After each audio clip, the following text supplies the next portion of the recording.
అంటే అడుగుతావా ఏమన్నా అంటే ఓన్లీ ఇంతేనా ఇంకా ఇట్లా తీసుకో ఏమైనా చేసుకోవచ్చు అది అంటే ఏముంది నువ్వు అది ఇక కానిస్తా ఉంటే వాళ్ళు ఇంట్రెస్ట్ ఉంటే ఓకే ఏమన్నా అడుక్కో తీసుకోవద్దు డైరెక్ట్ గా దానికి అర్థమవుతున్నాయని డైరెక్ట్ చెప్పేస్తుంది Please mute yourself.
Good evening, all of you.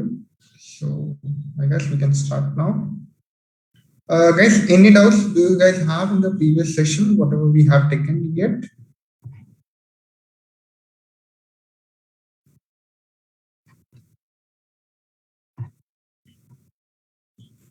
I hope all of you guys have received the doc.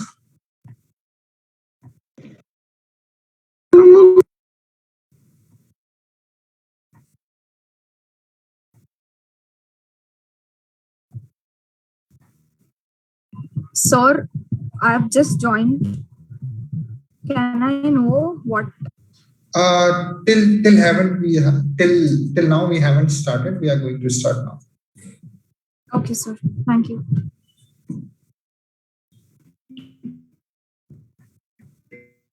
Okay, guys. So are you guys able to see my screen? Yes, sir. Maybe just put in the chat section, because if everybody starts speaking, it will be a mess. So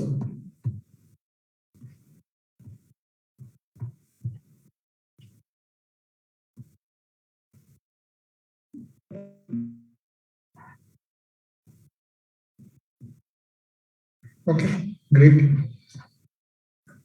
So guys, any doubts in the previous class question, whatever we have discussed so far? I hope you guys have received the doc with the questions.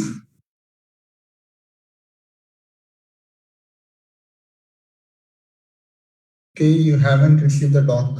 May I know your college name?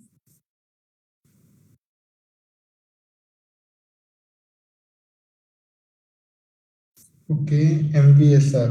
Okay, I will check with the team. How about others?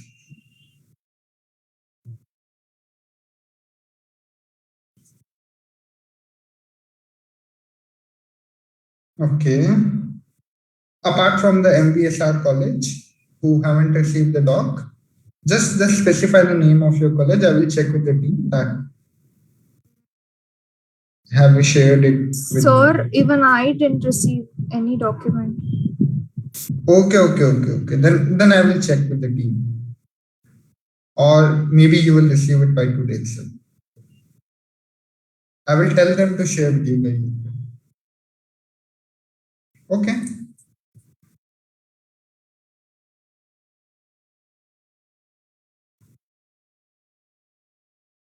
Okay. So I assume no doubts in the previous class questions. So maybe you can start with the new ones.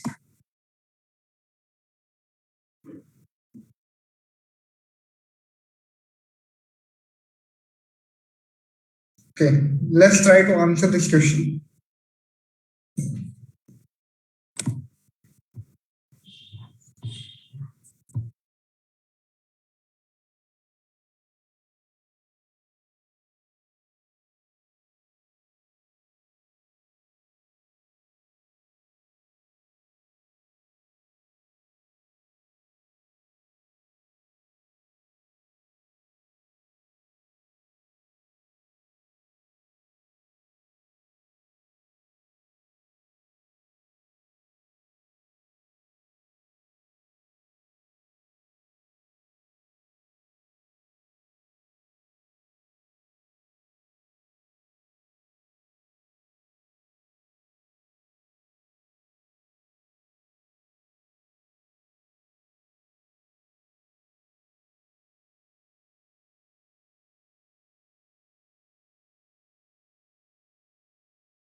Try to solve it, guys.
Okay.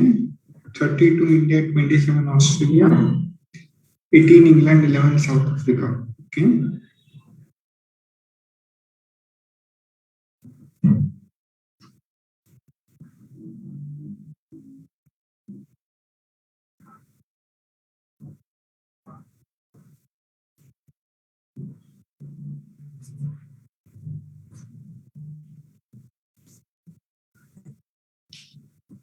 Okay, so I guess we can start it now.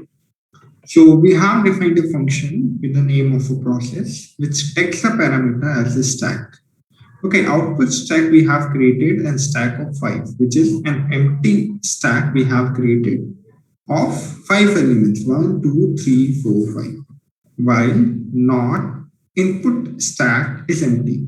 Okay, input stack is also having the four elements, which is basically India, Australia, England, South Africa. So India will be pushed first and it will be at the bottom.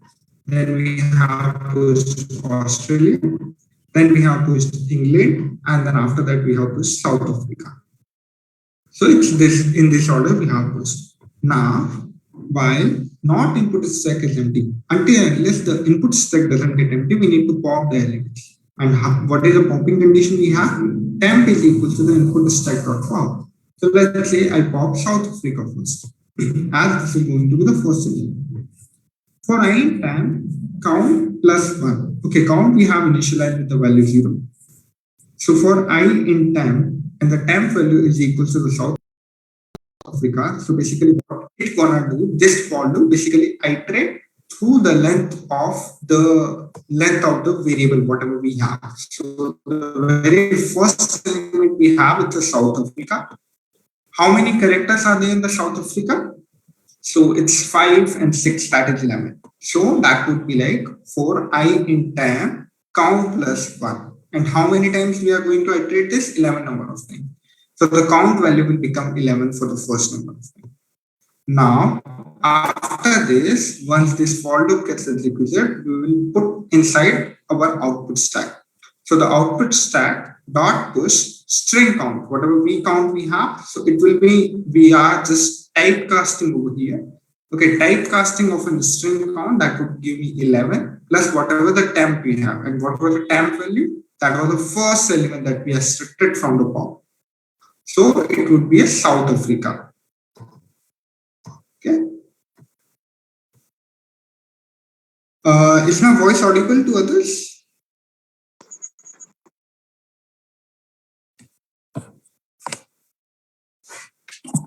Am I audible, guys? Yes, sir. Okay.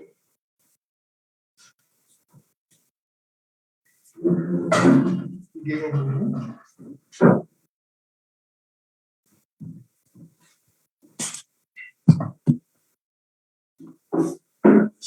Okay. So for the second loop, for the second iteration, let me explain the for loop again for those who didn't get it. So the first iteration is done. Now we will go for the second iteration. For the second time, is the stack empty? Now we have three elements left in the stack, that is England, Australia, and India. So England, Australia, and India. Then after that, we'll pop up the England element. It will get popped out. Temp is equals to the England now. For I in temp, that means it will iterate through the every characters of England. So how many characters does England has? 1, 2, 3, 4, 5, 6, 7. So that means this loop is going to be for 7 number of times. Since the count value was initially 0, then we have made it 11 with respect to the South Africa. Now the count value is 11 since we haven't gone out of this while loop. If you have a look at this while loop, we are still inside the while loop. So the count value will only be initialized only once. Now the count value will get incremented by 1 each and every time. So it was 11 and then after that we appended 7 to that. That means it will become 18. What is the string count will return me? 18 and plus 10. And whatever the value of a temp we have, that is England. So it will return me 18 England. After that, similar case for the Australia, similar case for the India. Can you guys give me the answer quickly? What should be the remaining? What should we get for the remaining two? And what should be the final answer?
Okay, guys, good. Correct. So the final answer would be 11 South Africa, 18 England, 27 Australia, and the 32 India.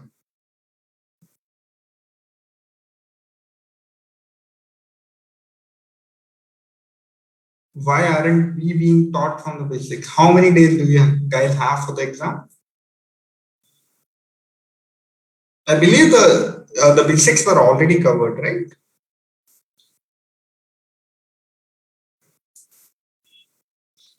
And if we have a look at the data structure itself start from the stack, queues, linked list. So these are the basics that we have. Yes, these are the questions which has been taken from the reference. You can search over the YouTube, you can search over the Google. So these are the type of a label that question I see.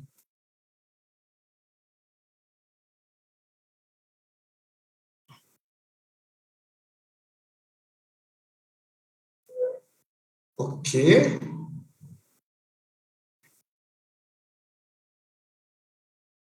Maybe if you guys have any doubts, feel free to ask, but we cannot go to that basic level. But yeah, along with the questions, I'm discussing the problems altogether. So whatever the concept is needed for that problem, we are trying to discuss as well.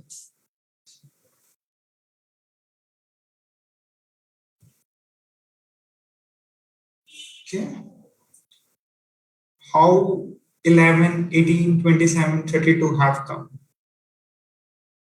Okay, if you see how many characters does the South Africa has and how many times does the for loop will go, that means the count will get incremented by that number of times. Have a look at the characters of a South Africa. Will it be 11? If that is 11, that means the count value will be 11 at first and 11 South Africa it will give. Then we haven't gone out of this while loop, so the count value will not reinitialize. Okay, the count value will still be 11, and the inline comes the next as an element which has 7 characters in it. So the 11 plus 7 that will give me 18. Clear and so on. Any doubts, guys? Okay, good. So that is our answer going to be what will be the status of an output after execution of the above code. Assumption all the reference to the necessary files are available and consider the elements of a stack in the options are from top to bottom. Guys, be careful while answering this because sometimes they ask from the top to bottom, sometimes they may ask from bottom to top. So even if you got the correct answer, you might end up doing a wrong answer. So be careful with that while answering that. Is that clear? Okay, let's have a look at this.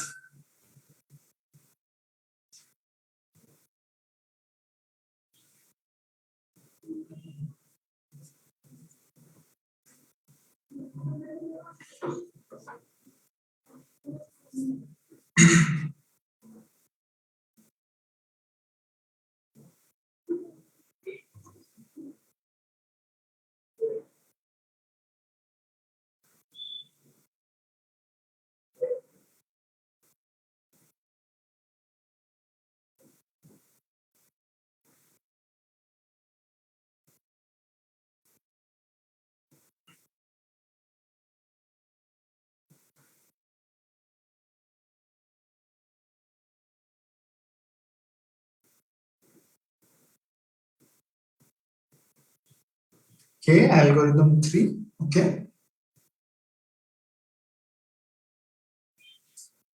Okay, big O notation means. Okay, so basically you can consider a big O notation is a kind of a time complexity that your code will give. Let's say you have written 1,000 lines of code, and how much time will it take to execute in the worst case scenario? That is big O of n. And that we usually count that how many number of for loops it has, how many number of while loop it has, what is a kind of an operation we are doing. So these all depends on that.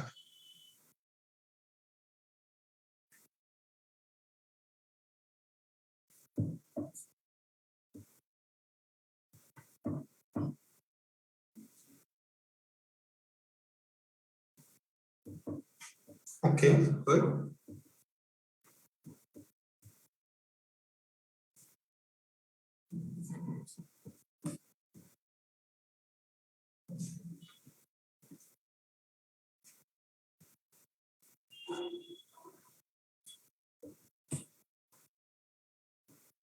Any doubts, guys? Feel free to ask.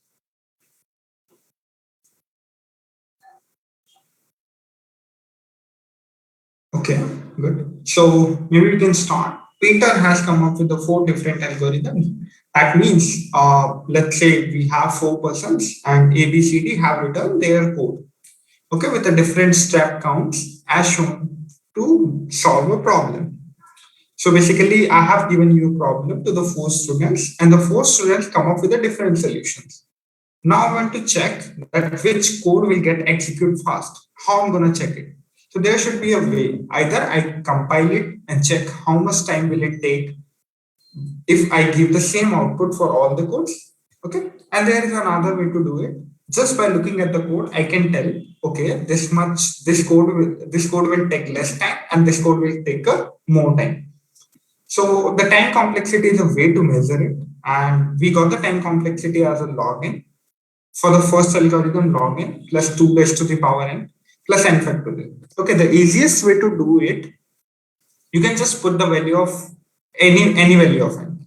Let's say you put 100, 10, or whatever you want to. Okay, if you put the value of a 10 over here, which will give the less output to you will be your answer. Okay, so if you put a value, let's say you put value 10, so the log 10 will become 1. 2 raised to the power 10 plus 10 factorial. This is a lot. Okay. If we have a look at the second line, it is 10 to the power 2, which is 100, plus 2 to the power n, which is again a lot. 2 to the power 10 is like 1024, which is again too much. Okay. If you have a look at this, 10 plus log 10, which is 10 plus 1, that is 11 just. So the step 3 will give me the 11. If you have a look at the fourth solution, log 10 plus 10 to the power 10, which is again a lot. Okay. So if we compare all these fours, which one will give me the less number of less value will be our answer. So that is an algorithm 3. Any doubts, guys?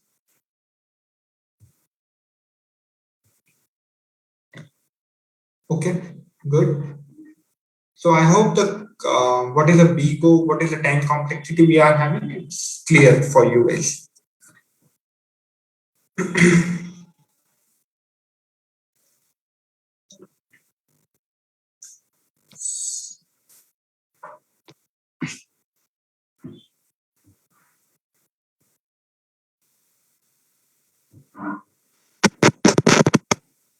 Guys, please mute yourselves.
sorry, I was on mute. I didn't realize. Okay, so the answer is a selection sort, but we can also do it with the bubble sort by searching a small element in every iteration. Okay, and placing it at the zero position. You can do it, but will you get the same output? That's what the question is. In the fourth pass. So basically the first loop will work from 0 to 4, and the second loop will work from I plus 1 to the n. That's what we usually do for the bubble sort.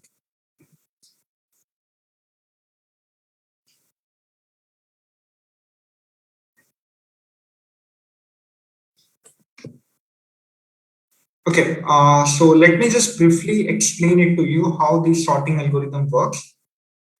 So we'll start with the bubble sort. I hope bubble sort every one of you knows. The bubble sort, how it works is, okay, maybe we can just have it.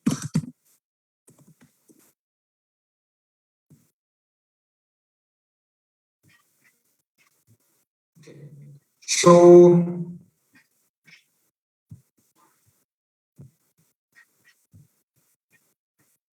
whatever the language you want, you can select. For I in range 0 to n. So this is how the bubble sort works. First, you have to, okay, there is one more method to do it.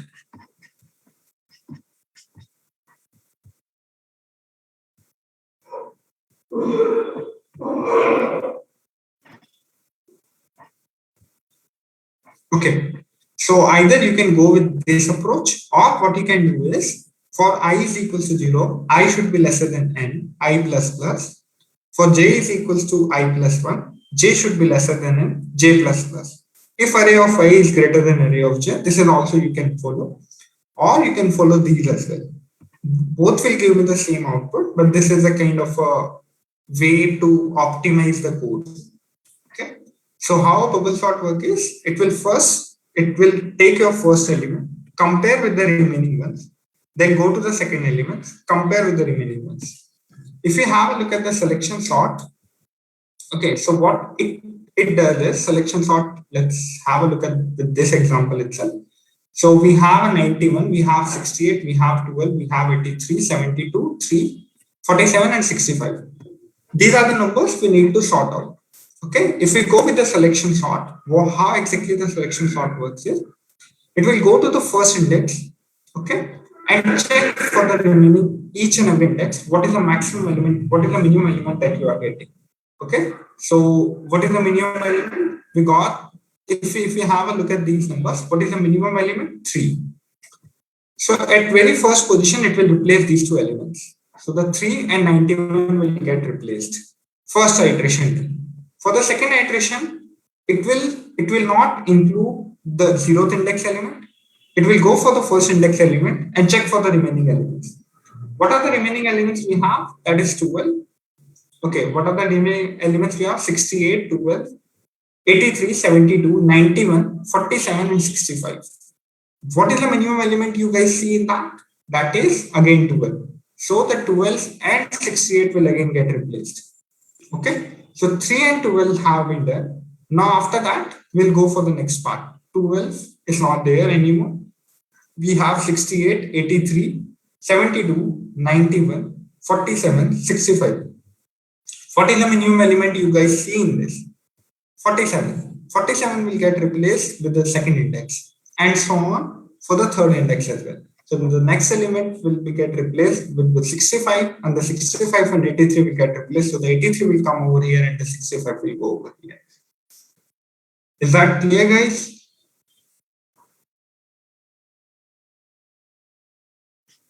So the answer would be selection sort.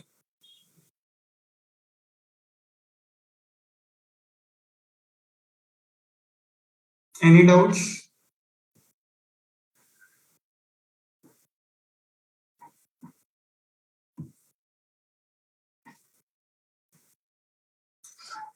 How to identify which sort it is? Okay, first you have to sort. Anyways, you can write a code. Explain the quick sort that we have already taken a question on that. Maybe along with the question we'll discuss the quick sort and the merge sort. How to identify which sort it is? Okay, for that you need to sort it one by one.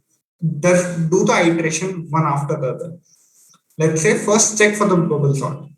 After the 4 iteration, are you getting the output which is same as this one? Okay, how to recognize which number are to be swapped? Okay, the numbers which are going to be swapped is always be the minimum ones.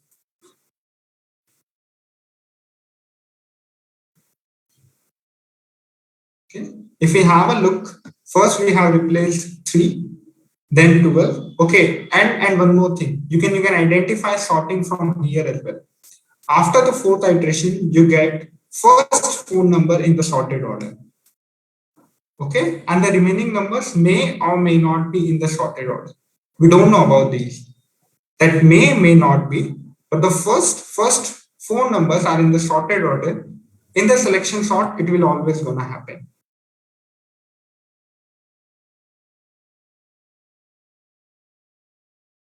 So that would be a quick way to identify whether it can be a selection sort or not. But yeah, the other sorting algorithm may also give the same result, so be careful with the answers. Is that clear, guys? Any doubts?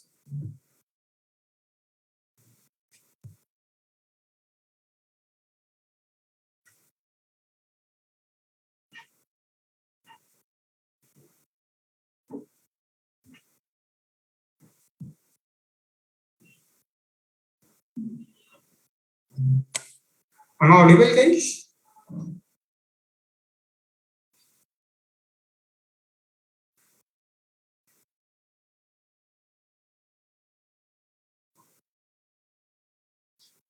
Okay, before sorting, how does it? Okay, good. Before sorting, how does it know that the 91 should be swapped with the number at 6th position is 3? Correct. That's what you need to find the maximum element, right? Sorry, the minimum element. So the first you need to find what is the minimum element we have. Okay, start with the 0th index. Find wherever you find the minimum element. Replace with the 0th index. Okay, start with the first index. Find the minimum element wherever you have. Replace with the second. Replace with the first index. Find minimum element. Similarly, find minimum element from 2 to 7. Whatever, wherever you get it, replace with the second index. That's how you have to. Is that clear? Let's move on to the next one. Good. Easy one, guys. You can do it.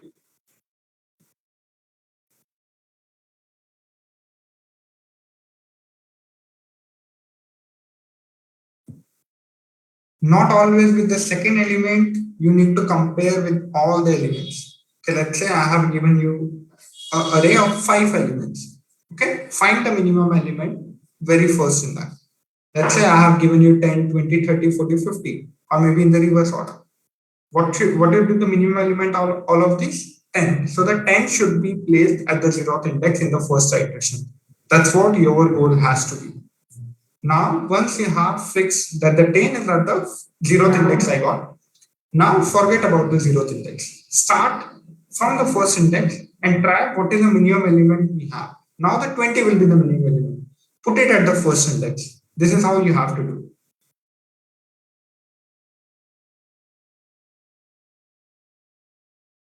Okay, why 72 didn't get sorted? Meanwhile, others can have a look. What are the NQs and DQs? Okay, NQs and DQ you can consider it as a basically we have a queue data structure. Q you can consider it as an array.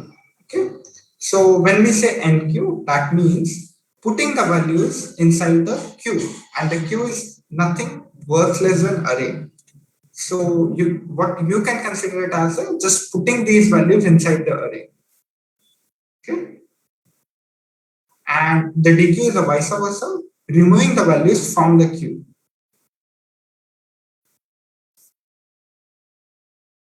Okay, why didn't 72 get sorted? Which is 72?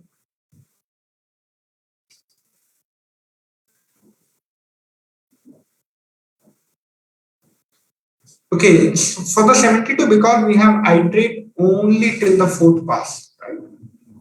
After the fourth pass, we will, if we do it for the furthermore, we can do that as well. If we do it for eight number of times, we can get it sorted as well. So every number will be sorted.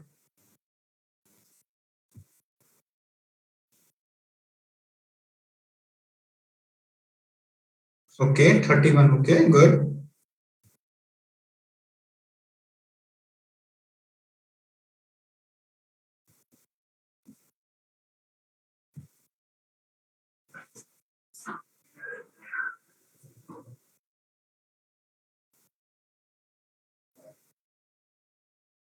Easy question, guys. Give it a try at least.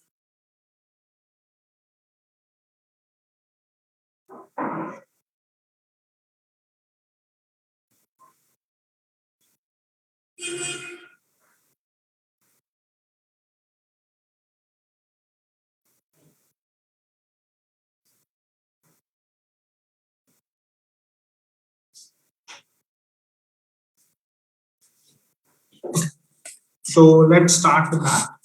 What will be the output of a below Python code when it is invoked by passing as 4? Okay, so once we have passed 4 to this, that would be called as a function 4. Q is equals to Q of n. We have created a queue of n elements where n is equals to the 4. Okay. If we have a look at if loop, is the if n is equals to 0? No way. The n is equals to 4. We will not go inside this loop. We will come out of this loop. Else part will go for int I in range 1 to n plus 1. 1 to n plus 1. So if we start from 1, we are going from 1 to n plus 1. Okay. What is n over here? 1 to 5. That means q dot nq I into I. So that is 1 into 1. So q dot nq, that is q will become, now the very first element would be 1. Similarly, when we iterate for the second time, the second element will become 4 because we have I into I, whatever the value of I we are passing, will get square. Okay, so 1, 4. Similarly, for here we got 9. Here we got 16. Okay. From 1 to 5, we have to iterate 1, 2, 3, and 4. So only 4 times we need to iterate. Temp is equals to the 1. We have initialized the value of a temp, while q is empty. That means until unless the q is not empty, we need to dequeue the elements. So the temp will be equals to the temp plus q dot dequeue. So whatever we are dequeuing the elements, we'll just keep adding it to the temp variable. So 1 plus q dot dequeue, that is the very first number is 1. So that is 1 plus 1 plus 4 plus 9 plus 16. And if you have a look at the summing all these numbers, guys, be careful who are giving the 13 answer. I see you guys have missed the temp is equals to 1. So we have initialized the value of a temp is equals to 1, neither is 0. Okay.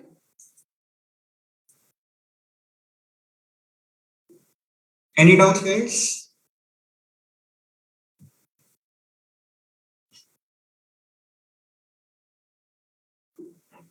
Okay.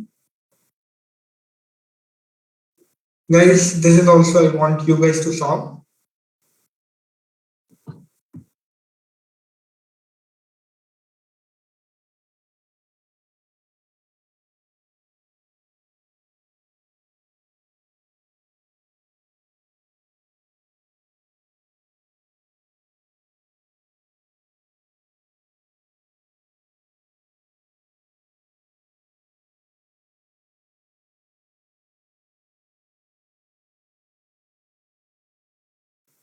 This is what the sum should be, 1 plus 1 plus 4 plus 9 plus 16 for the previous question.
Okay, 35, 65, 25, 20. Okay, let's see.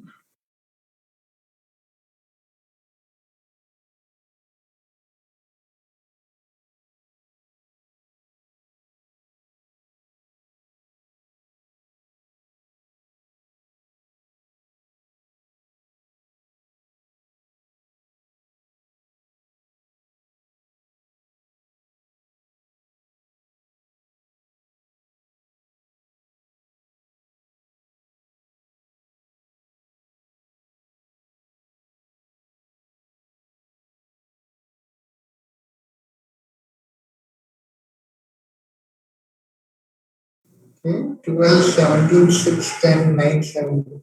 Okay, let me check. Do I have options? I don't have option for this. Okay, 12, 17, 6, 10, 9, 7. Okay.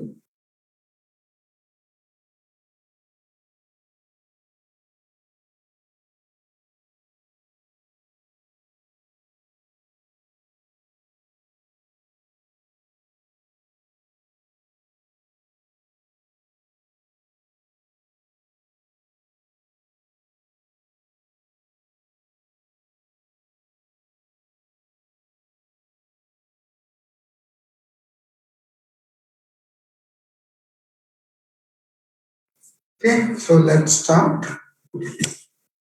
Okay, so what will be the updated content of the above stack when passed to the below Python function? Okay, so we are given a stack which is 7, 12, 1, 5, 4, 2, and they say it's from top to bottom. So 7, 12, 1, 5, 4, 2. Okay, we have created a function which basically pass stack 1 inside that. Is a stack 1 empty? No, it's not the case. We'll go to the else part. We will create an empty stack of a 7 numbers. So that is 1, 2, 3, 4, 5, 6, 7. We have created an empty stack for now. Okay, now what we're gonna do is s1 dot push stack dot pop. So we'll pop this element 7 and put it inside the stack S1 that we have just created. So the 7 will go here, 7 will not be there anymore. Now S1 dot push 5. So we'll push 5 as well. So now 7 is here, 5 is here. If you have a look at the second diagram, they don't have that position at all. So 7 is here, 5 is here. Now S1 dot push S1 dot pop plus S1 dot pop. So we have popped these two elements. So the 5 will get popped, 7 will get popped. Okay, and we'll push 12 over here. That is sum of these two elements. So the 7 and 5 will add up and will give me 12. Okay. Then after this, is the stack empty? No, it's not empty yet. So we'll keep on adding the numbers, and at the end we'll get this as a stack. So the 12 will be there. Then 12 plus 5, 17 would be there. Then 1 plus 5, 6 would be there. Then 5 plus 5, that is 10 would be there. 4 plus 5, that is 9 would be there. 2 plus 5, 7 would be there. So these are the elements we got. Now after this, still we haven't gone inside this loop. We'll go inside this loop while S1 is empty. Not S1 is empty. That means we have to iterate inside the loop till S1 didn't get empty. Stack 1 dot push S1 dot pop. So we are just reversing the order of these elements. So whatever we have over here, that will the 7 will come over here, 9 will come over here, 10 will come over here, 6 will come over here, 17 will come over here, and the 12 will come over here. So what would be the output we are going to get? It should be 12, 17, 6, 10, 9, 7. Good guys. I see some of you have given the correct answer, but those who at least tried, it's also good. Is this question clear?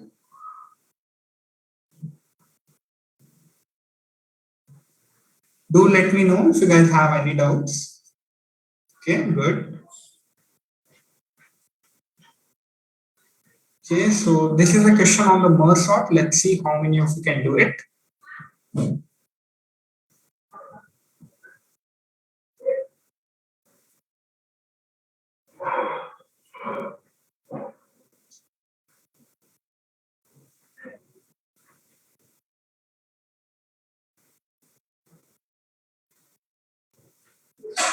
Okay, S1 dot pop and then S1 dot pop. Okay, so what happens when we just do S1 dot pop and the S1 dot pop? That means we are popping from a stack one, that is S1 and S1 dot pop. So we simultaneously we are popping the two elements from that. Okay. See, so if you have a look at it, this is an S1 we have. We have 12 over here. Sorry, we have 7 over here. Just assume there is a 7. There is a 5. If you do S1 dot pop, the 5 will get popped. If you do S1 dot pop again, the 7 will get popped. And if you sum these two numbers, you will get 12. And again, you will push inside the same stack. That is, 12 will be pushed over here. And this is what this step does.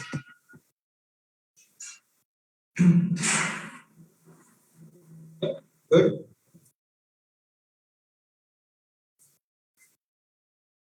Okay, 3. Okay, but 3 we don't have as an option.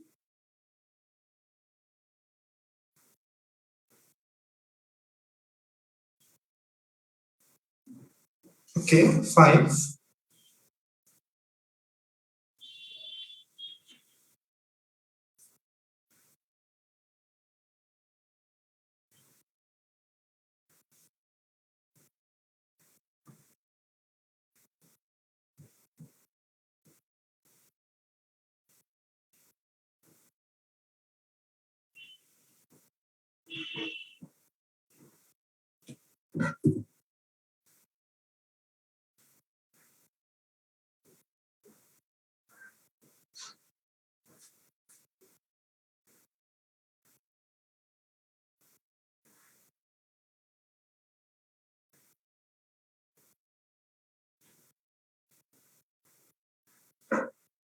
Okay, 7.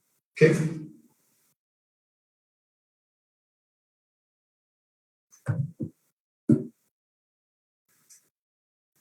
Okay, 6.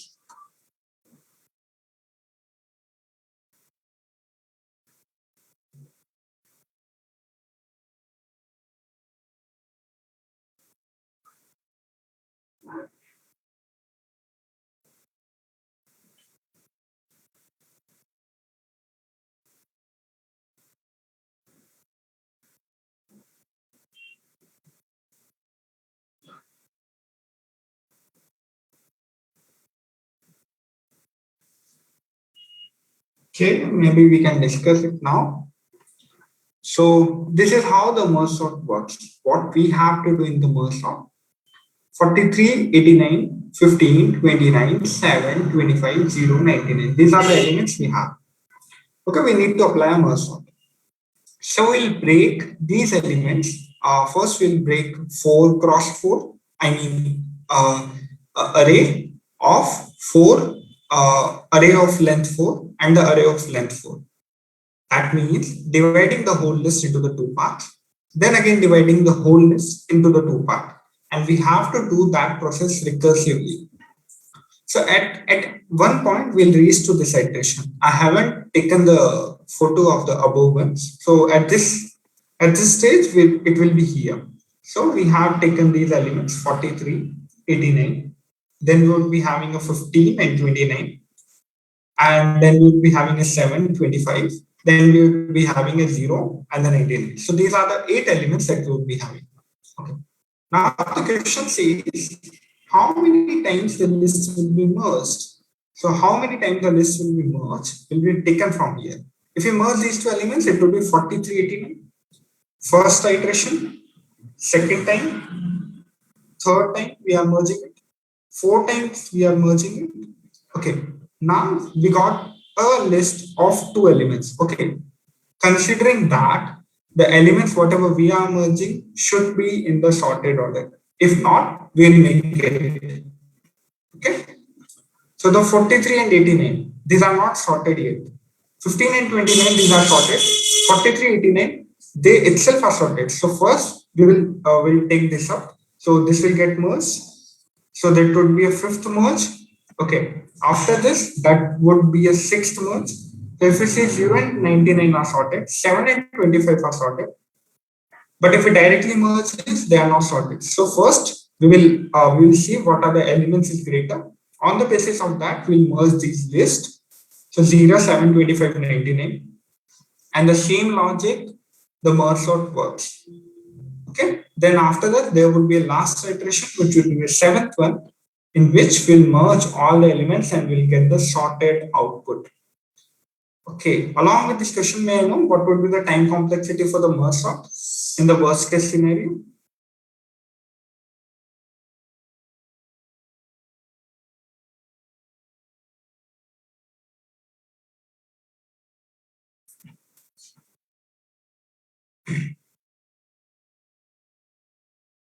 Guys, time complexity for the merge sort.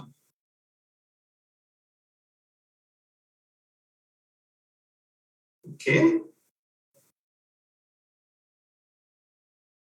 Guys, wherever you see a breaking part, like we are dividing a number into the two parts, we are dividing an array into the two parts, not exactly.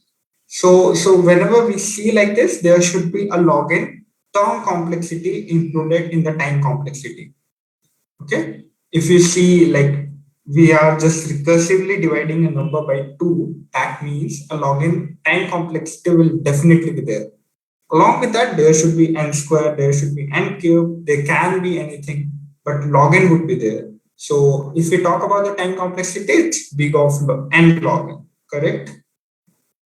How about quicksort?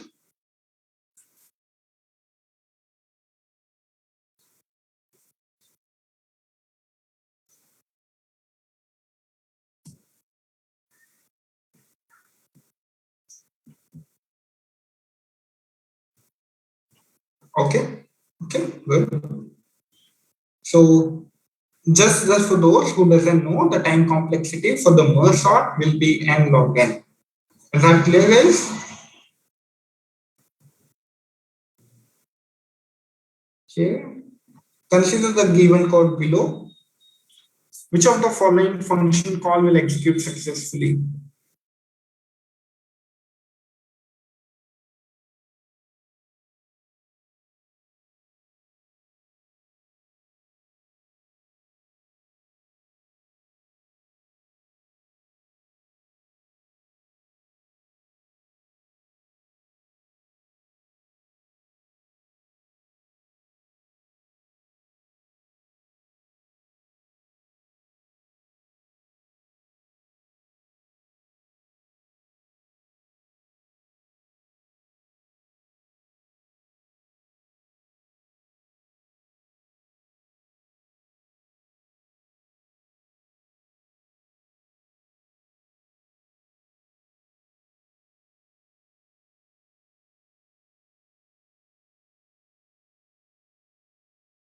Okay, 1, 2, 1, 2. Okay, 1.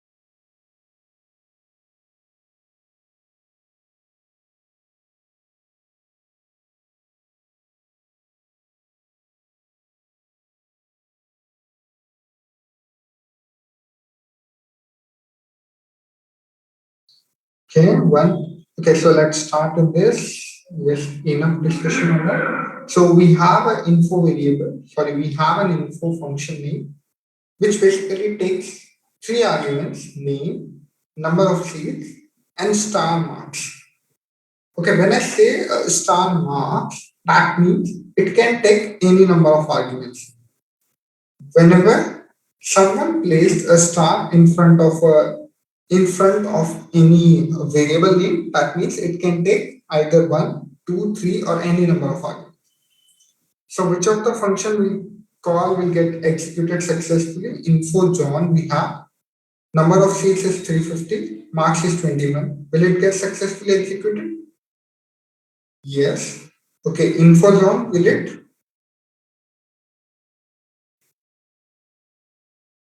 Okay, if you have a look at it, John 100, 21, 46. Will it get executed? Yes, because the marks variable can take any number of arguments, and this is for the number of seats we have. Okay, if you have a look at it over here, the number of seats is default initialized with the 100. So if we don't pass any value to the number of seats, that will automatically take the 100. So that means all the functions will, all the function calls will get executed successfully. Is that clear, guys? Any doubts?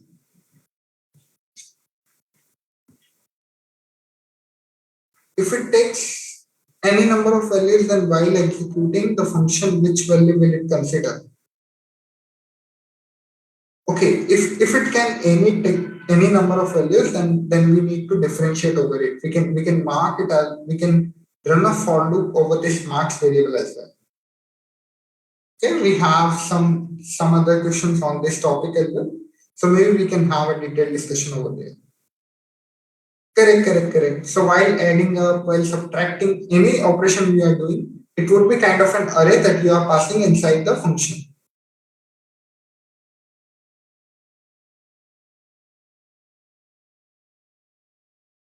Okay.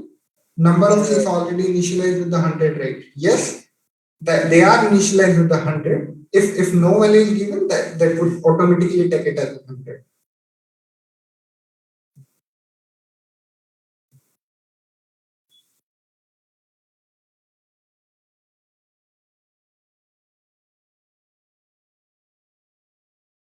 It depends on if you are giving a value. If you are not giving a value, it will take it from here. Okay, how does the initialization work? Right? Since you have initialized the value with the 0, that doesn't mean you can't update it.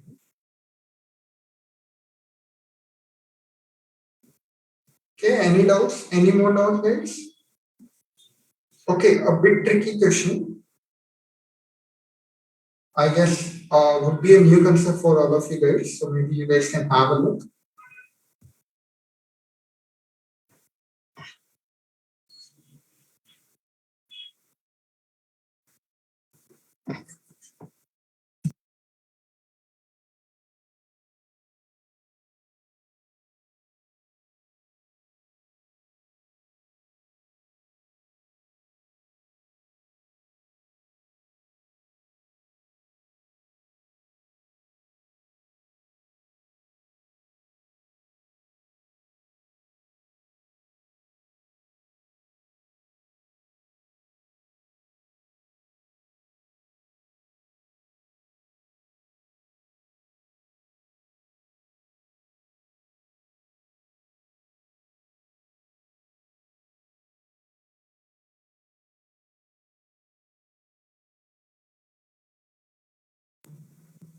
Okay, options are these.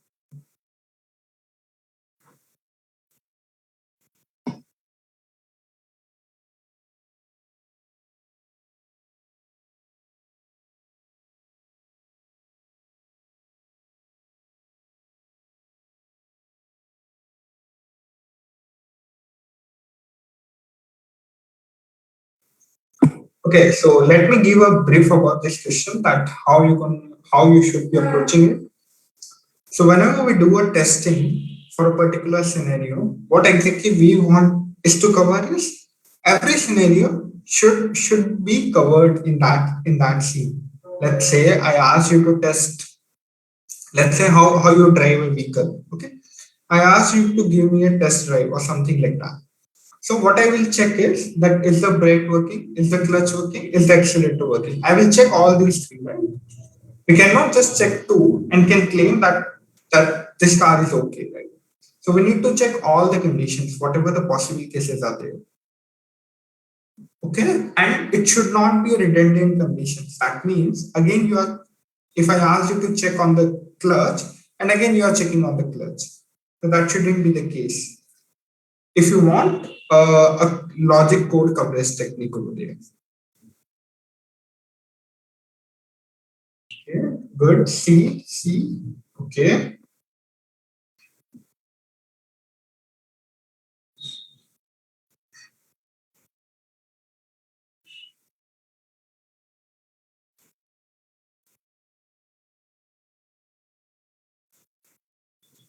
Okay, good. So yeah, the answer should be C itself. And why the answer is C? Because if you see the very first option we can start with 79 we have. 79 will definitely cover this case, but 87 will gonna cover me this case. Okay, 87. 91 will again lie in this range. Okay, and the 99 will be again this range. Correct? So we never get a chance to test else part, right? So that was missed for the first case. Similarly, for the second case, we have the same miss. But if we go with the last case, we have 74, which is covering the very first scenario. If this is not the case, this is not the case, this is not the case, this is not the case, we'll go for this one. The scholarship will be given as 0. For the 77, we are covering the very first scenario. For the 90, we are covering this scenario. Okay, and for the 100, we are covering this as a scenario. So all the test case has been covered with the minimum number of test cases. That is called as a code coverage area. And this is also known as a logic code coverage technique with the minimum number of test cases. Okay, let's have a look at this.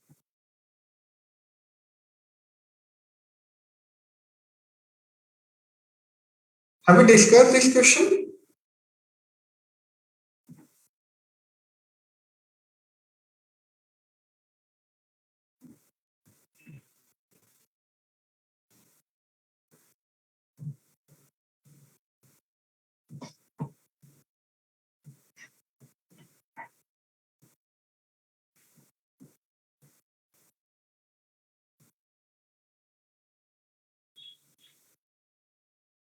A quick answer for this.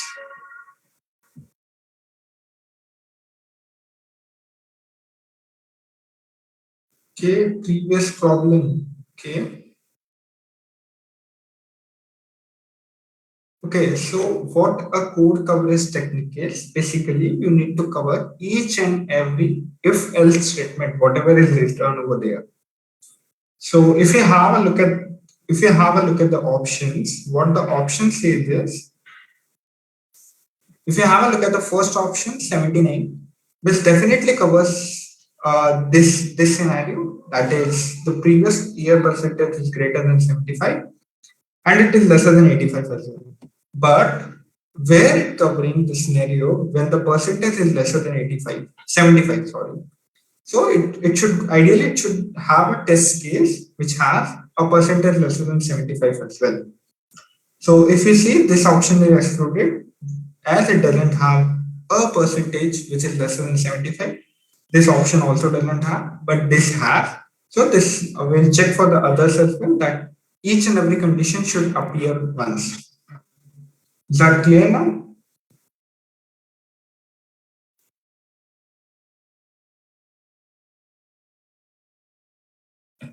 Okay, the 14 needs to be searched using a binary search in the sorted list because that's the foremost condition required for a binary search. How many comparisons will be required to conclude that the 14th is found at the 5th position? So that means they want you to track that if you have to find a number as a 14, how many comparisons will be needed or how many iterations will be needed to find that there exists a 14.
3 iterations. Okay. Okay, so let's have a look at the explanation. So what an explanation is, we'll start from here. 0, 1, 2, 3, 4, 5, 6. So in the first iteration, it would be 0 plus 6 by 2, that is 3. So 0, 1, 2, 3. We'll compare the 9. Is the 9 is lesser than 14 or greater than 14? So the 9 is lesser than 14. We will just consider the right part. So this is how we're gonna do, which means 9 is lesser than 14. We'll go for the second iteration and we'll increment the low is equals to the mid plus 1. So the now low will become 4, mid will still be 6. Okay, 4 plus 6 by 2, 5. That means we'll search for the fifth iteration.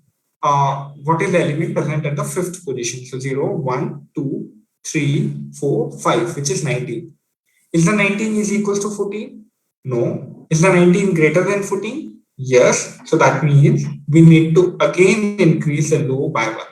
So the now low, we need to again decrease the mid by 1. So the low is equals to the 4, high is equals to the mid minus 1, that is 4.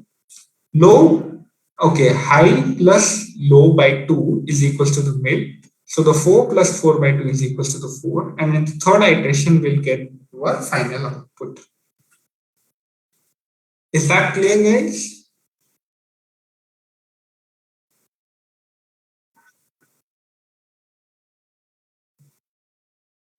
Okay, any doubts? Do ask.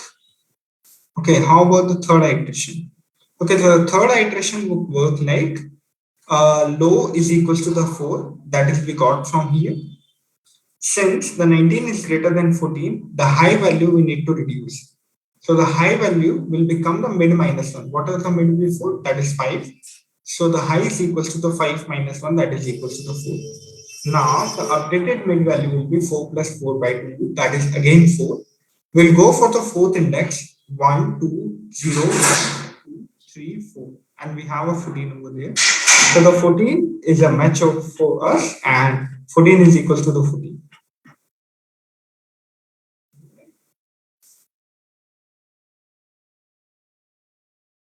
Easy one, guys.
Okay, minus 2, minus 1.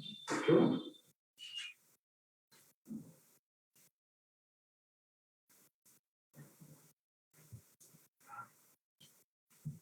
Okay, maybe meanwhile I can share the PDF as well. So, check.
Okay, -1. Okay.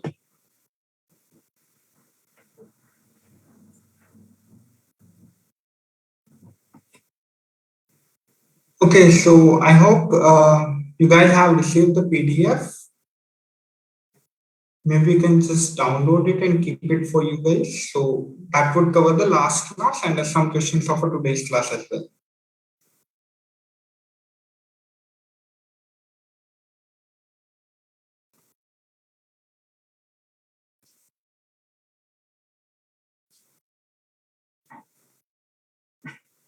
Okay, so the answer would be -1 itself. Are you guys able to see the PDF? Okay, so what will be the output of the following Python code? We have a function which has a three variables, variable 1, variable 2, and the variable 3. Okay, easy question again. 156, 2100, 9500. So we'll go for this part. If the variable 1 is lesser than or equals to the variable 2, that is 156 and the 2100 over here. So the 156 and the 2100. So that would be if variable 3 is greater than or greater than minus of variable 2. So if we have a look at the variable 3, that is 9500. Variable 2, and that is minus 2100. So that condition again becomes satisfied. If var1 plus v2, if you add these two numbers, is of course going to be greater than any negative number. So that would print -1. Pretty straightforward question, nothing new in it. Anyone has doubt?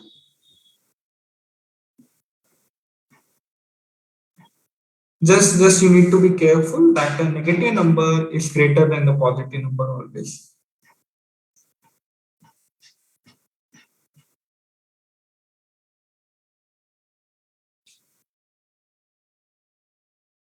Have you guys received the PDF?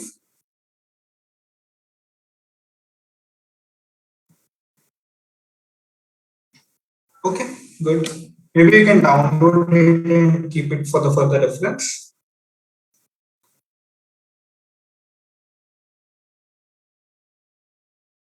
Okay, no problem. Might take some time to download.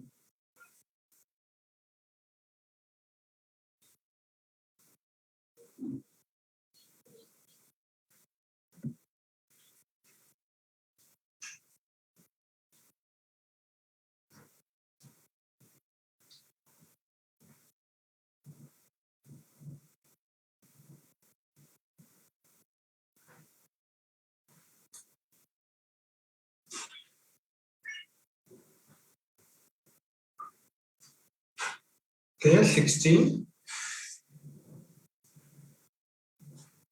Okay, you didn't receive it.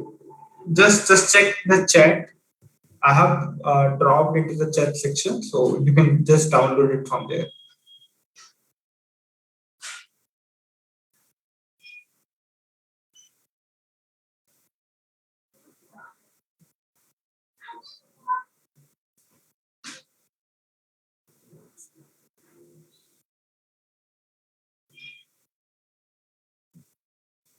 Okay.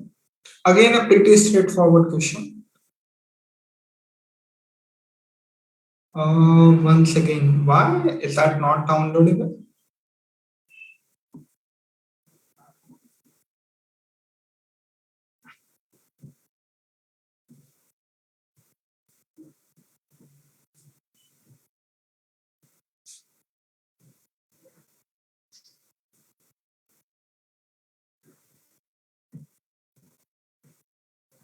Okay, the file size is high. I cannot help much in that.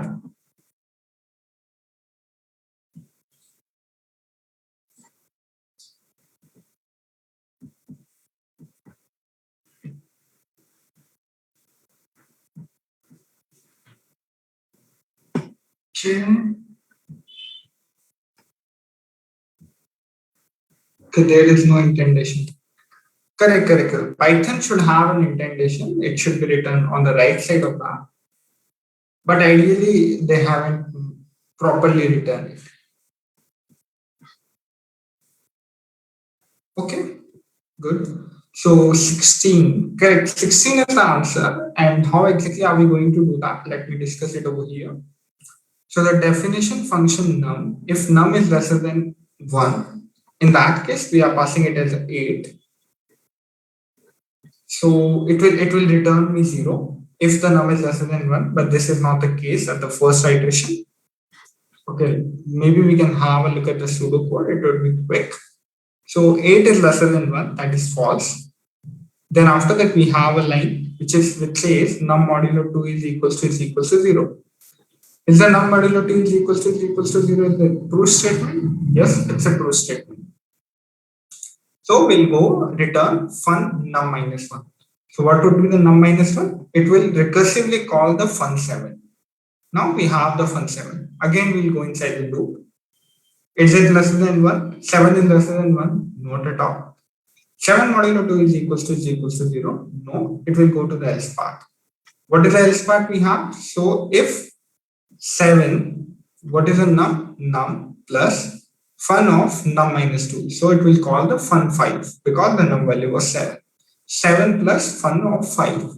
Now the fun of 5 will again go inside the loop, again go inside the function. 5 is lesser than 1. No, it's not the case. 5 modulo 2 is equals to 0. No, it's not the case again. It will go to the else part. Fun of, it will again give me fun of 3, fun of 1, and at the end it will return me the fun of minus 1, which is lesser than 1. So it will end up with a 0. So if we have a look at this, the function would return me 7 plus 5 plus 3 plus 1. Is that clear, guys? Correct. The answer should be 16 itself. Any doubts?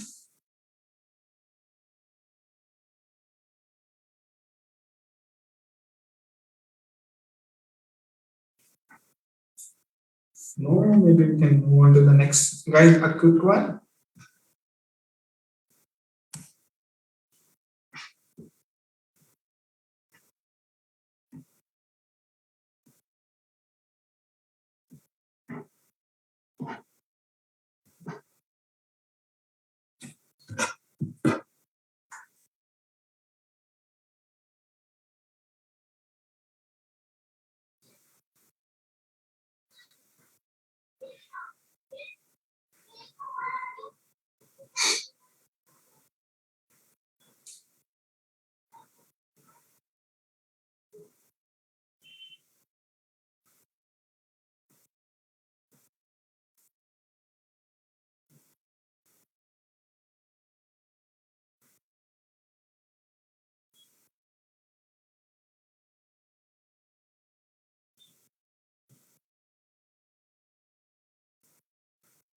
Okay, graph. Okay, good.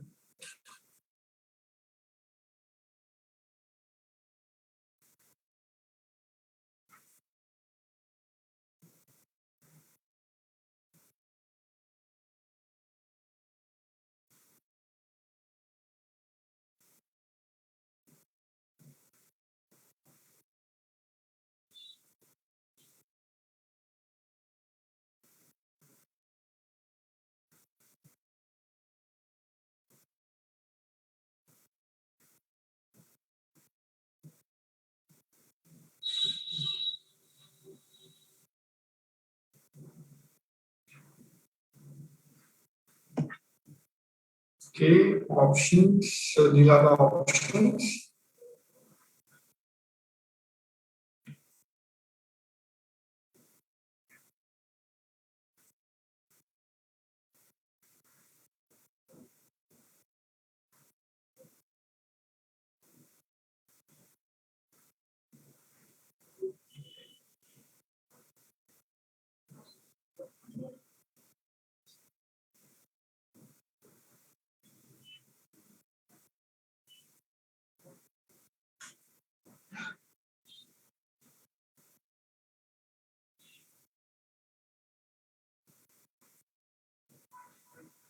Okay, so the graph is the correct answer for this. because a zone is visiting a zoo, and after roaming for some time, he finds that he lost his way.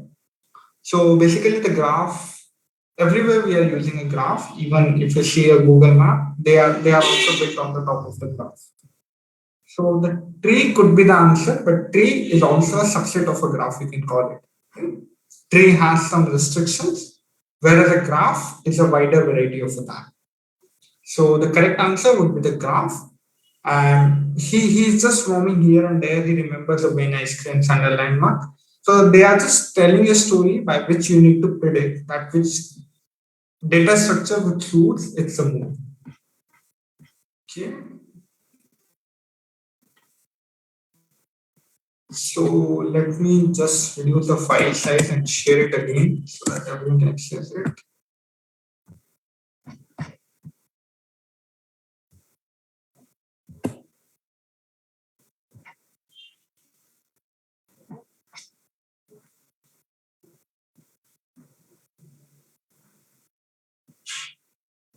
Guys, any doubts you guys have?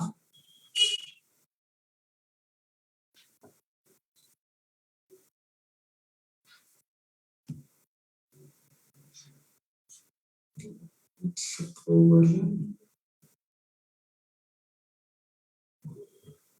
I hope this will be fine. 11.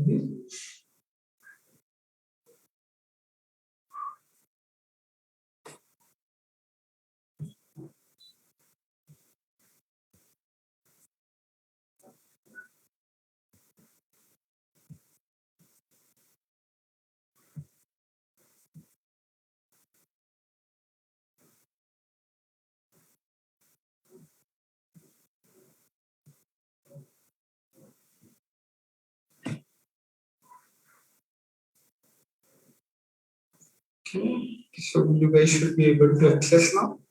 If not, just contact with your friends who have already downloaded it. Maybe you can get it from them.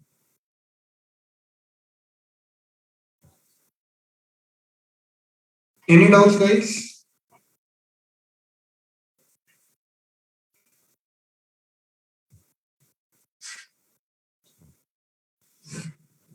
Okay, so maybe we can cover in the next class. If you guys have any doubts, maybe you can ask.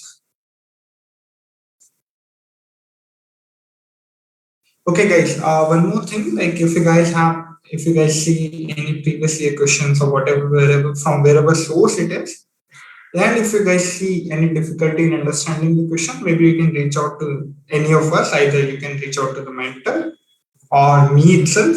So maybe you can get the clarification.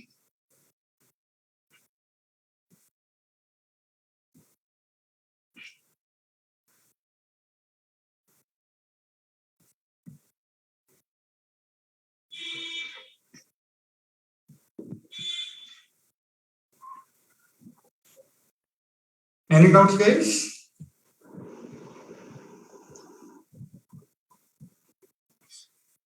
Okay. Okay. If no, maybe you guys can drop off. Thank you, guys.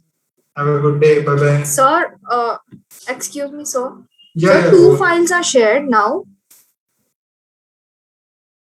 No. They both are the same. Okay, sir. As far I have seen, like there is a chance